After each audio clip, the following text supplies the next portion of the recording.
Bonjour à toutes et à tous, c'est les amis, c'est 25. Aujourd'hui on se retrouve pour un nouvel épisode de On en parle. Et aujourd'hui nous allons parler bien techniquement d'un sujet qu'on avait déjà traité, mais c'est un petit peu différent.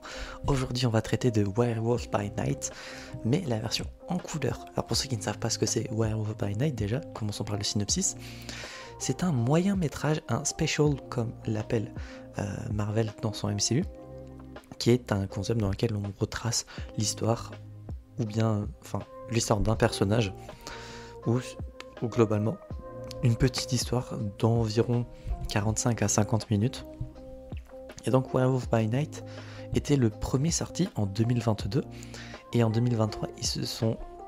parce que de base, le moyen métrage étant noir et blanc, sauf que du coup en 2023, Marvel a sorti une version en couleur, histoire de pouvoir que les gens qui n'aimaient pas le côté noir et blanc puissent regarder quand même. Et donc ils ont fait une version en couleur également, dans laquelle du coup on va y suivre dans une nuit, différents chasseurs de monstres se rassemblent dans le temple Bloodstone, qui est une grande famille de chasseurs de monstres. Et donc depuis la mort de Ulysse Bloodstone, qui est l'ancien patron on va dire, différents chasseurs ainsi que sa fille Elsa ont été invités pour une chasse aux monstres. Le monstre étant dans ce moyen métrage Man-Thing, qui est tout simplement un autre monstre et également un personnage assez connu, plus du côté horreur de Marvel, et le personnage principal étant Jack Russell, et qui est le loup-garou de la nuit, d'où le nom du coup Werewolf by Night, ainsi que Elsa Bloodstone. Concernant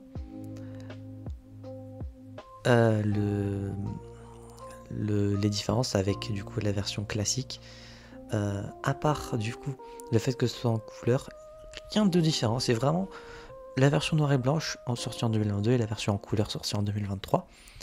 Du coup, étant donné que c'est sorti en 2023, ça fait 2 ans que je suis censé parler de ça, mais étant donné que ça faisait entre guillemets pas si longtemps que j'avais vu la version en noir et blanc, j'avais pas envie de revoir le moyen métrage, et donc c'est chose faite.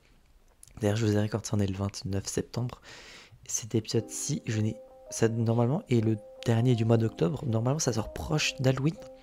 Ça, plus l'épisode sur Creature Commandos, on est vraiment sur des épisodes avec des personnages horrifiques, et ça fait plaisir d'avoir des sujets un peu dans la période, on va dire. Et donc, si vous avez regardé l'épisode sur Werewolf by Night qui est sorti en 2022, au niveau des points positifs et négatifs, je n'ai rien à dire de différent. La note reste la même, du coup 9 sur 10. L'ajout des couleurs, c'est un truc très sympa. Au moins, on voit coloré en termes de couleurs, en termes de vestimentairement parlant, avec les vêtements, etc. Plus le design que l'on peut voir, qu'on pourra potentiellement revoir à l'avenir dans le MCU. Je sais plus, j'avais parlé de la violence ou quoi à l'époque, mais le fait que ça soit en noir et blanc ou en couleur ne change rien pour le coup. Ça reste tout aussi horrible visuellement, on va dire, même si c'est pas aussi dégueulasse et très violent visuellement que ce que peut être Creature Commandos ou bien Peacemaker saison 2, sachant que Peacemaker saison 2 actuellement n'est pas terminé pour moi, le prochain épisode étant le 7ème que j'attends.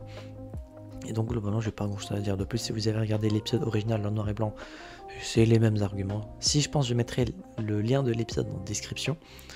Et globalement, je pense avoir dit tout ce que j'ai à dire. 9 sur 10 comme la version en noir et blanche. C'est sympa du côté de Marvel d'avoir sorti une version en couleur pour ceux qui n'avaient pas regardé parce que c'était pas en couleur. Je peux comprendre que ça puisse bloquer. Perso, si c'est des trucs très exceptionnels comme ça, et surtout si c'est Marvel, je peux regarder. Ça aurait été autre chose, je n'aurais pas regardé. Parce que la couleur, ça apporte quand même quelque chose de supplémentaire à une œuvre. Même si le manque de couleur apporte également quelque chose, je pense que j'ai vraiment plus l'habitude, à part les très vieux Charlie Chaplin que j'avais pu voir quand j'étais en primaire, quand on avait fait regarder des vieux films, Charlie Chaplin ou autre. Globalement, le noir et blanc, je n'ai jamais regardé ça.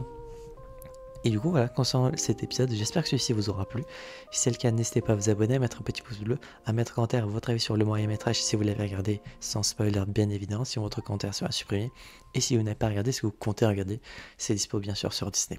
Et d'ici là, on se retrouvera donc, j'espère, la prochaine fois pour de prochaines aventures CV45. Et je vais vous dire, enjoy!